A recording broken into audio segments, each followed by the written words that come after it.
कहते हैं कि दुनिया में मन से सबसे शक्तिशाली चीज होती है। अगर किसी चीज को तुम पूरे मन से चाह लो तो तुम उसे हासिल कर सकते हो।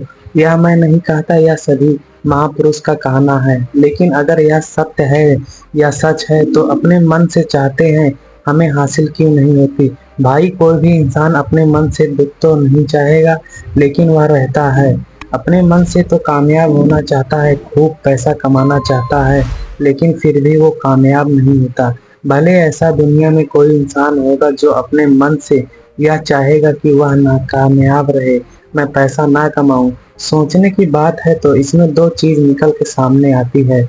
यह तो महापुरुष गलत जिन्होंने यह बात बोली है, कि या तो फिर हम गलत हैं। आज की कहानी जो मैं आपको सुनाने वाला हूँ उसमें आप कोई ऐसा मंत्र मिलेगा।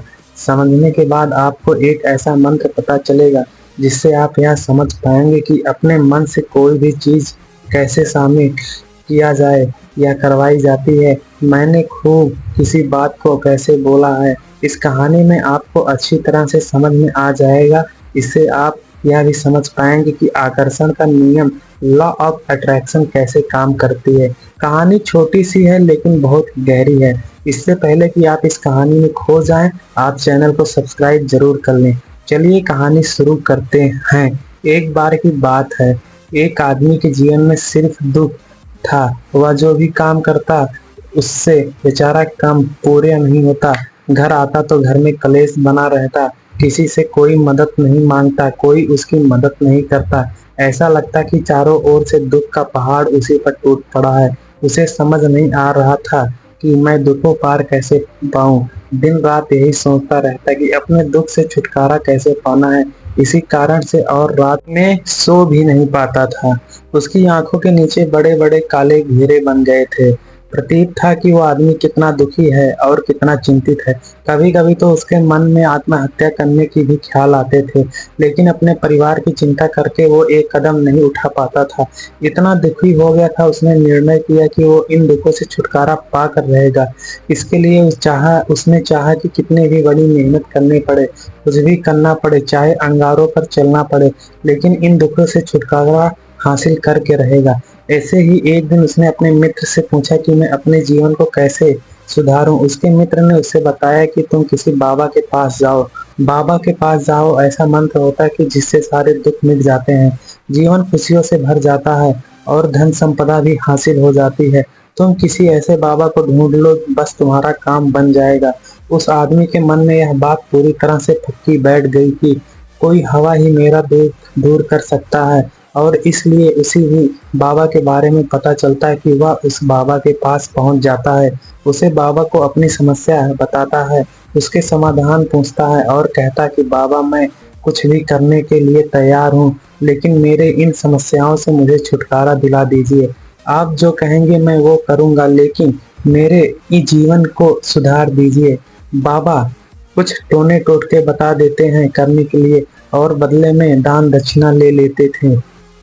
ये टोना टोटका करने के बाद तुम्हारे घर में सुख शांति बनी रहेगी, बस इस टोटके को पूरी विधि के साथ करना। वो आदमी घर लौटकर पूरी विधि के साथ टोने टोटके करने लगा, लेकिन बहुत टोने टोटके करने के बाद भी उसके जीवन में कुछ बदलाव नहीं आया। इसकी विपरीत उसका और ज्यादा दुखी हो गया। जो भी बाबा उसे टोना टोटका देता था वह बदले में उसे दान दक्षिणा लेता था, जिससे उसका धन भी धीरे धीरे खत्म हो रहा था। इसके अलावा उसके जीवन में ज्यादा बढ़ गया दुख। तब उसे लगा कि बाबा के पास जाने से मेरे जीवन में दुख कम होने की बजाय बढ़ते ही जा रहे हैं, तो मुझे क्या करना चाहिए? बाबाओं के पास जाऊं या ना जाऊं? फिर एक दिन एक आदमी ने उसे बताया कि तुम अपने घर में किसी पंडित को बुलाकर हवन करवा लो। हवन होगा, घर शुद्ध हो जाएगा। कोई भी बुरी ऊर्जा होगी घर में तो वो घर से बाहर चली जाएगी। किसी पंडित को बुलाकर पूरे विधि विधानों से मंत्र उच्चारण करा लो, हवन करवाओ, जिससे घर में सुख शांति आए। उस आदमी के मन में यह बात बैठ गई और उसने एक पंडित को अपने घर बुलाकर हवन करवा दिया। हवन अच्छी तरह से संपन्न हुआ। बदले में पंडित ने भी उससे दान दक्षिणा ली और उसके बाद वहां से विदा हो गया। लेकिन कुछ दिनों के बाद उस आदमी को महसूस हुआ कि उसके जीवन में अब कोई बदलाव नहीं आया है। अब वो आदमी पूरी तरह से दुखी हो गया, ज्यादा परेशान हो गया। अब तो उसे लगने लगा था कि मेरे जीवन में कुछ दुख खत्म नहीं होगा। यही सोच सोच कर उसे आदमी का हाल हो गया कि फिर उसे एक दिन अपने मित्र से कैसे बाबा के बारे में पता चलता है। समाधान बताने के लिए कोई दान दक्षिणा नहीं लेता। उस आदमी को लगा कि यह बाबा दूसरे बाबाओं की तरह नहीं हो सकता, क्योंकि यह दान दक्षिणा तो लेता ही नहीं, और अगर दान दक्षिणा नहीं लेता तो यह सच में कोई सिद्ध बाबा होगा। और यही सोचकर उसे बाबा के पास पहुंच गया जाता है। जब वह आदमी वहां पहुंचता है तो वो बाबा ध्यान में बैठे हुए थे। यह देखकर वो आदमी वहीं पर चुपचाप खड़ा हो जाता है, बाहर आने का इंतजार करने लगता है। थोड़ी देर बाद बाबा ने आंखें खोली तो सामने एक दुखी और परेशान युवक बैठे देखा। वह उसकी आंखों के नीचे आने वाले घेरे देखते ही समझ गया कि आदमी अपने जीवन में कितना परेशान है। उसे संबोधित करते हुए बाबा ने पूछा कि बच्चा, क्या चाहते हो? बाबा के पास क्या लेने आए हो? उस आदमी ने कहा कि बाबा, मैं अपने जीवन से बहुत परेशान हूँ। मैंने इन दुखों को दूर करने के लिए बहुत सारे रास्ते अपने हर वो तरकीब करके देखी जो किसी बाबा ने मुझे बताई। हर वह काम किया जो किसी भी इंसान ने मुझसे करने को कहा, लेकिन मेरे जीवन में दुखों में कोई कमी नहीं आई। बाबा, इसके विपरीत मेरे जीवन में दुखों में बढ़ोतरी हो गई। मुझे समझ नहीं आ रहा है कि मैं क्या करूं। कभी कभी तो मैं आत्महत्या करने की सोचता हूँ, लेकिन अपने परिवार की सोच कर यह कदम नहीं उठा पाता। मैंने अपने बारे में बहुत सुना, आपके बारे में बहुत सुना। बाबा, बहुत उम्मीद के साथ आपके पास आया हूँ। कृपा करके मुझे कोई ऐसा मार्ग बताएं जिससे मुझे अपने दुख से छुटकारा मिल जाए। मैं अपने दुखों से छुटकारा पाने के लिए कुछ भी करने को तैयार हूँ। आप मुझे कोई भी रास्ता बताएं, चाहे वो रास्ता कितना भी कठिन क्यों ना हो, मैं उसको पार करके रहूंगा। बाबा ने महसूस किया कि आदमी तो सच में बहुत परेशान है। बाबा ने उसकी बात सुनकर कहा कि बच्चा, दुखों को दूर करने के लिए मंत्र ऐसे ही नहीं मिलते। मंत्र पाने के लिए कुछ करना पड़ता है।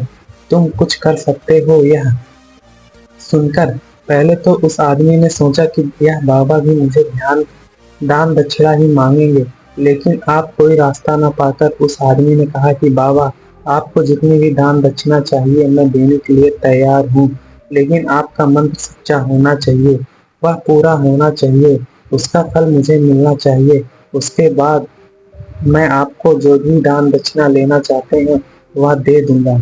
बाबा ने कहा कि मैं दान दक्षिणा तो बहुत छोटी सी चीज है, मुझे वह नहीं चाहिए। इस पर वो आदमी सोच विचार करने लगा। बोला, बाबा, तो मैं आपको क्या चाहिए? अंगारों पर भी चलने के लिए तैयार हूँ, आप मुझे बस आज्ञा दीजिए। बाबा ने कहा कि अंगारों पर चलने वाली छोटी सी चीज मैं तुमसे नहीं करने वाला। जो तुमसे करने वाला हूँ वो बहुत कठिन मंत्र है, उसे पूरा कर पाओगे? बाबा ने कहा कि बाबा, आप मुझे बताइए तो सही, मुझे करना क्या होगा?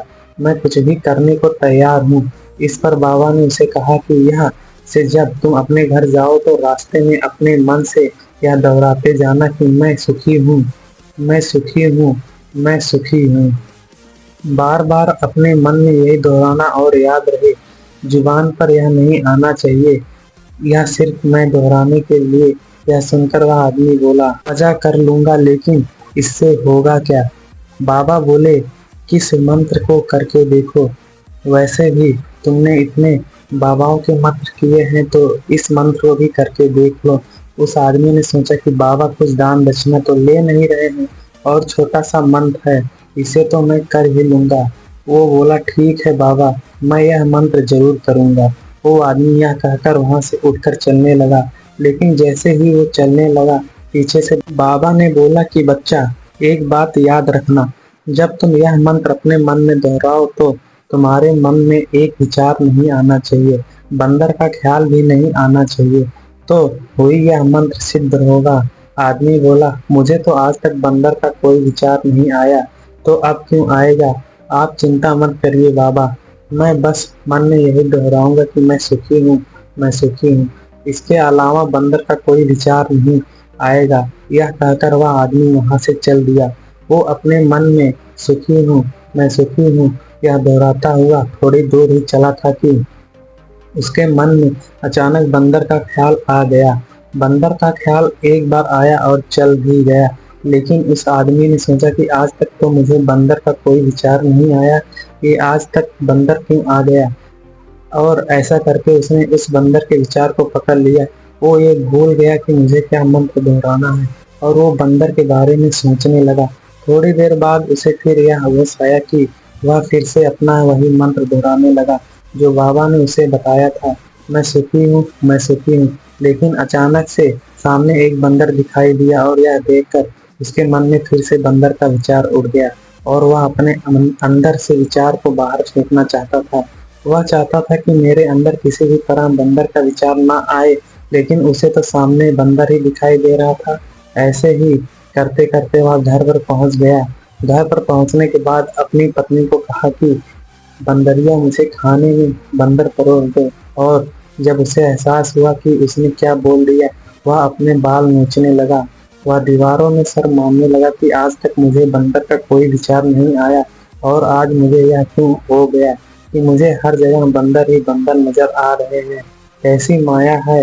यही सोच सोच कर वो आदमी रात भर सोया नहीं, करवटें नहीं बदल पा रहा था। सुबह उठकर सीधे उसी बाबा के पास पहुंच गया और उसके चरणों में गिरकर कहा कि बाबा, पता नहीं क्यों चमत्कार हो रहा है।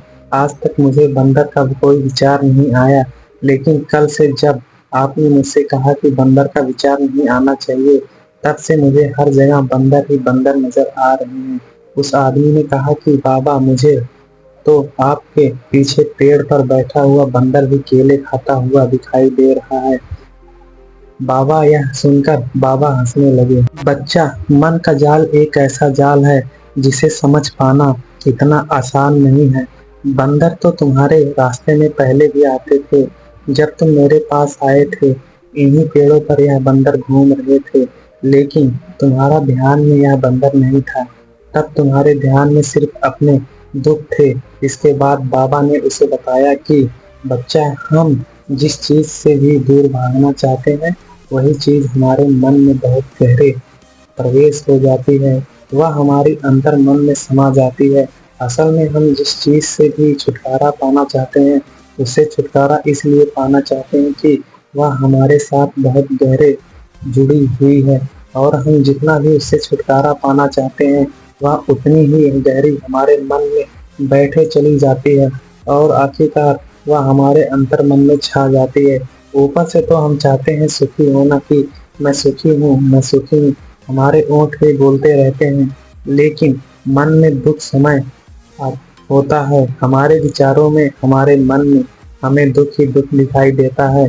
इसलिए अपनी जुबान से बार बार यह बोलने से कि मैं सुखी हूँ, मैं सुखी हूँ, मैं सुखी हूँ नहीं होगा, जब तक ये मंत्र हमारे अंतर मन में प्रवेश नहीं होगा। इस पर उस आदमी ने पूछा कि बाबा, लेकिन यह मंत्र हमारे अंतर मन में प्रवेश कैसे होगा। यह सुनकर बाबा ने कहा कि बच्चा, अपने दुखों से लड़ना बंद कर दो।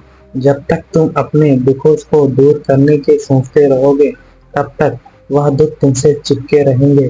तब तक वो दुख तुम्हारे अंतर मन पर अपना राज जमाए बैठे रहेंगे, और जिस दिन तुम दुखों के बारे में सोचना ही छोड़ दोगे, उन दुखों से छुटकारा ही नहीं पाना चाहोगे, उसी दिन से तुम्हारी जिंदगी से दुख गायब हो जाएंगे। क्योंकि किसी भी चीज से छुटकारा पाने के लिए मैं उस चीज के बारे में सोचना पड़ता है, और हम जितना ही उस चीज के बारे में सोचते हैं, वह उतनी ही गहरी हमारी मन में प्रवेश होती चली जाती है। हम अधिकतर समय दुखों के बारे में ही सोचने में लगा देते हैं, अधिकतर समय दुखों के बारे में ही सोचते हैं। हम यही सोचते हैं कि हमारे जीवन में दुख है और हमें इससे छुटकारा पाना है। इसी वजह से बार बार सोचने से वो दुख हमारे अंतर मन में प्रवेश हो जाते हैं और हमें एहसास भी नहीं होता।